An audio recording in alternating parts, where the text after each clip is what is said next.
Hello candidates, welcome to the gate Flyer. आज हम discuss करने वाले हैं गेट 2023 में पूछे गए जनरल एप्टीट्यूड के questions in chemical branch and instrumentation branch और समझेंगे कि किस टाइप के क्वेश्चंस यहाँ पे आते हैं, उनके क्या सॉल्यूशंस हैं। तो चलिए इसे स्टार्ट करते हैं। पहले हम डिस्कस करेंगे केमिकल ब्रांच से पूछे गए क्वेश्चंस और उसके बाद इंस्ट्रूमेंटेशन ब्रांच के जनरल एप्टी के क्वेश्चंस।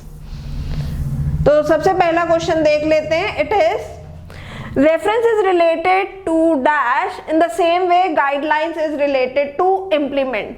तो हमें बताना है कि रेफरेंस वर्ड जो है वो किस तरीके से किस वर्ड से रिलेटेड है, उसी तरह से जिस तरह से गाइडलाइंस जो है वो रिलेटेड है इम्प्लीमेंट से। तो यहाँ पे आपका जो ऑप्शन होगा आंसर का that will be D, site. Site का मतलब होता है कि किसी के मतलब जो भी कोई वर्ड्स किसी ने बोले हो सेम टू सेम अगर आप उन्हें रिपीट कर देते दैट इज मतलब किसी की रेफरेंस देकर के सेम वर्ड्स आप यूज कर लेते। ठीक है, तो यहाँ पे ऑप्शन डी जो है वो इसका राइट आंसर होगा, साइट CITE। यहाँ पे मैं बात कर रही हूँ CITE साइट की। चलिए नेक्स्ट क्वेश्चन यहाँ पे अब हम देख लेते हैं। क्वेश्चन नंबर 2 और सिंपल सा क्वेश्चन है। Question number 2 it is the village was nestled in the green spots dash the ocean and the hills. Dash the ocean and the hills. तो यहाँ पे ये प्रेपोजिशन का क्वेश्चन है, हमें ऑप्शन दिए थ्रू, बिटवीन, एट, ऑन। तो जब हम किन्हीं दो चीजों की बात करते हैं तो वहां पे क्या लग जाता है, बिटवीन आ जाता है। तो यहाँ पे हमारा ऑप्शन सी जो है वो राइट आंसर होगा इस क्वेश्चन का। तो ये सेंटेंस बनेगा the village was nestled in green spots between the ocean and the hills. काफी सिंपल से क्वेश्चन है। नेक्स्ट क्वेश्चन देखते हैं। क्वेश्चन नंबर 3 मैथ्स का क्वेश्चन है, क्वांटिटेटिव एप्टीट्यूड का। Sand and cement are mix in the ratio of 3:1। एक mixture बनाया जिसमें आपने सैंड और सीमेंट को मिक्स किया है। सैंड का रेशियो है 3 पार्ट और सीमेंट का रेशियो है 1। Cost of sand and cement are in 1:2 और कॉस्ट क्या है, सैंड की कॉस्ट है 1 पार्ट और सीमेंट की कॉस्ट है 2 पार्ट।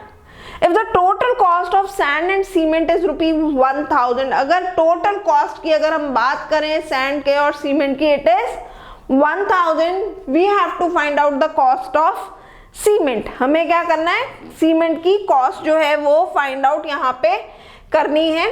तो यहाँ पे हमें क्वांटिटी और जो कॉस्ट है उसका रेशियो दिया हुआ है। यहाँ पे हमें क्वांटिटी और कॉस्ट का रेशियो दिया है। तो it is sand and it is cement, quantity and cost हमें यहाँ दिए। यहाँ पे रेशियो है क्वांटिटी का 3:1 और कॉस्ट का है 1:2। मल्टीप्लाई कर लेंगे, क्या आ जाएगा, इट विल बी 3:2। यही करते हैं ना। तो यहाँ पे ये हो गया। अब टोटल कॉस्ट हमें बताइए कितनी, क्वेश्चन में 1000 हमें निकालनी है सीमेंट की। सीमेंट वाला पार्ट ये है, इतना पार्ट जो है कॉस्ट और क्वांटिटी का है। तो 2 और टोटल कितना होता है, total is 3 + 2 it will B 5 और कॉस्ट हमें दी थी 1000 से मल्टीप्लाई कर देंगे।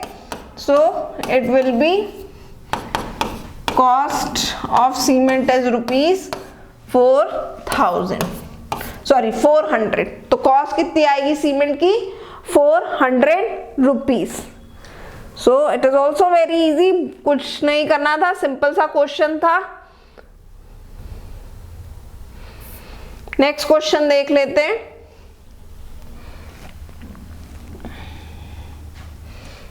सो next question is the value of x question mark. यहाँ पे ये पैरेललोग्राम आपको दिया है।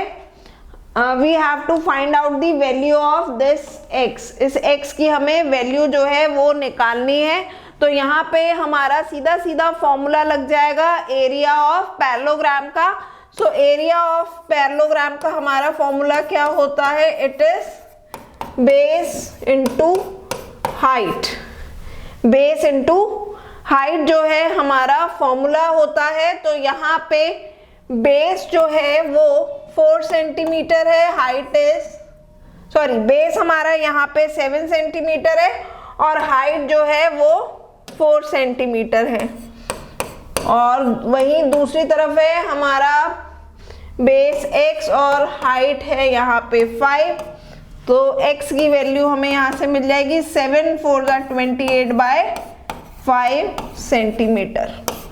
सो x की वैल्यू कितनी आ गई 28/5 centimetre. Option D is the right answer of this question. तो चलिए ये हम लोगों ने क्वेश्चन जो हैं सॉल्व कर लिए हैं केमिकल ब्रांच से। जो भी क्वेश्चन हमें स्टूडेंट्स ने भेजे, अगर आपके पास और भी क्वेश्चन हैं तो आप हमें कमेंट सेक्शन में भेज सकते हैं, जिससे हम उसके भी सॉल्यूशंस आपके लिए तुरंत ले आए। अब हम डिस्कस करेंगे गेट में पूछे गए क्वेश्चन जो इंस्ट्रूमेंट ब्रांच से आए थे जनरल एप्टीट्यूड्स के, उनके सॉल्यूशंस देख लेते हैं फटाफट से। तो सबसे पहला क्वेश्चन है, how many 5 digit number can be formed by using 3 4 5 and 6 if exactly 1 digit appearing twice. आपको 4 डिजिट्स दी हुई हैं, इट इज 3 4 5 एंड 6, और आपको जो है इसका 5 डिजिट नंबर जो है वो यहाँ पे बनाना है। इन 4 डिजिट्स में से कोई एक डिजिट ऐसी होगी जो कि रिपीट होगी, 2 बार आएगी। अब वो कोई सी भी डिजिट हो सकती है, हमें ऐसा स्पेसिफिकली नहीं बताया गया है कि वो 3 होगा या 4 होगा या 5 होगा या 6 होगा। कोई भी एक डिजिट इनमें से जो है वो 2 बार क्वेश्चन में आएगी। तो हमें जो है कितने 5 डिजिट नंबर जो है हम इन 4 डिजिट नंबर को यूज करके बना सकते हैं, this we have to find out. So we have 5 digits in which 2 are identical, same है, तो कितने नंबर ऑफ वेज से बनेगा,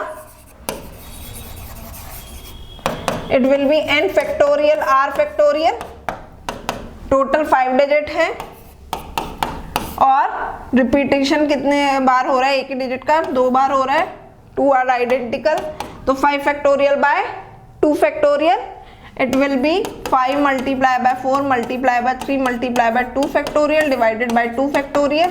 2 फैक्टोरियल से 2 फैक्टोरियल कैंसिल हो जाएगा, 5 4 20, 23 60 वेज, ये क्या हो गए 60 वेज हो गए।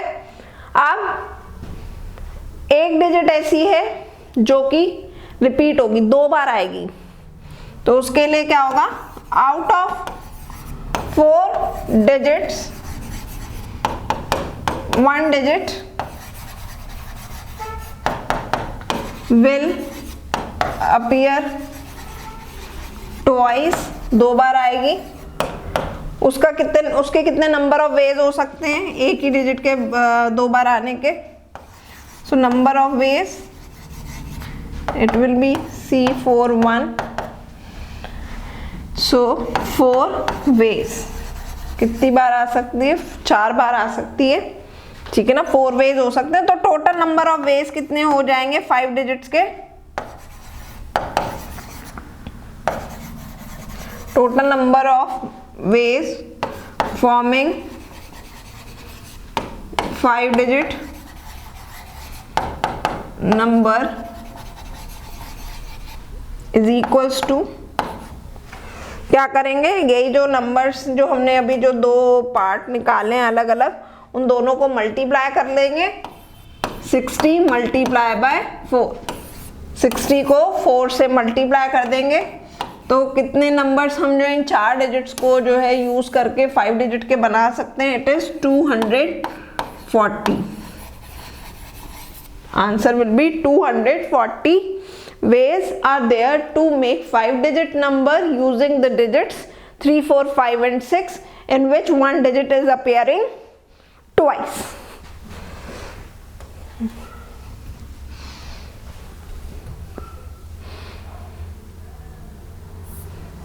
चलिए अगेन नेक्स्ट क्वेश्चन यहाँ पे एनालॉजी का है,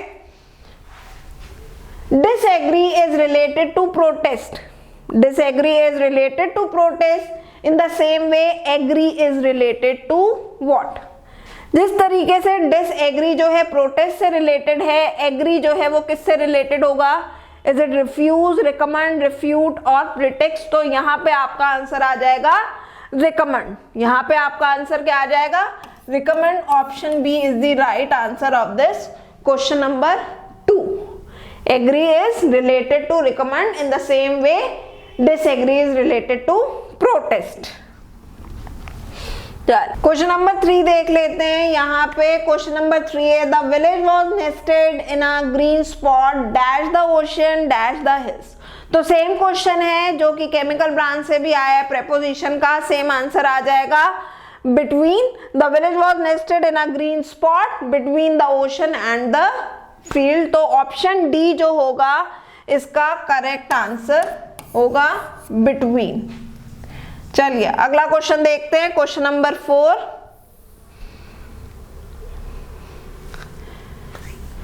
सो ये एनालिटिकल रीजनिंग का क्वेश्चन है. लॉजिकली क्या इन्फर कर रहा है ये पर्टिकुलर पैसेज, इससे आप क्या जो है कंक्लूड कर सकते हैं, तो उससे रिलेटेड है. चलिए इस पैराग्राफ को, पैसेज को पढ़ लेते हैं. Residency is a famous housing complex with many well-established individuals among its residents. की रेजिडेंसी जो एक फेमस कॉम्प्लेक्स है जिसमें काफ़ी well-established individuals जो हैं वो जो है रहते हैं. A recent survey conducted among the residents of the complex revealed that all of those residents who are well-established in their respective fields happen to be academicians. The survey also revealed that most of these academicians are authors of some best-selling books. Based only on the information provided above, which one of the following statement can be logically inferred with certainty? तो एक सर्वे कराया गया और उसमें देखा गया कि mostly जो यहाँ पे एकेडमिशियंस रहते हैं उनमें से काफ़ी ऐसे हैं जो कि ऑथर हैं बेस्ट सेलिंग बुक्स के.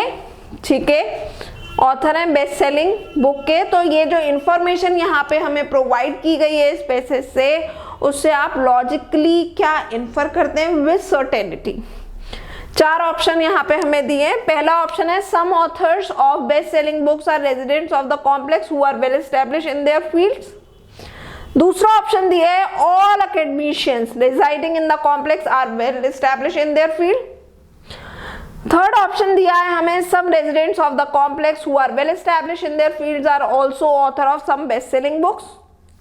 फोर्थ ऑप्शन हमें यहाँ पे दिया है सम academician residing in the complex are well establish in their field. तो कौन सा ऑप्शन जो होगा वो सही होगा? So on the basis of this given passage option D जो होगा वो आपका करेक्ट होगा. It is some academicians residing in the complex are well established in their field. So candidates, जो क्वेश्चंस हमारे पास आपने भेजे थे उनके बेसिस पे हमने यहाँ डिस्कस कर लिया है क्वेश्चंस को, उनके सॉल्यूशंस को. स्टिल आपके पास अगर और भी क्वेश्चंस हैं जिनके सॉल्यूशंस को लेकर के अगर आप डाउटफुल हैं तो आप हमें भेज सकते हैं हमें कमेंट सेक्शन में. Till then good luck and stay tuned to the gate flyer.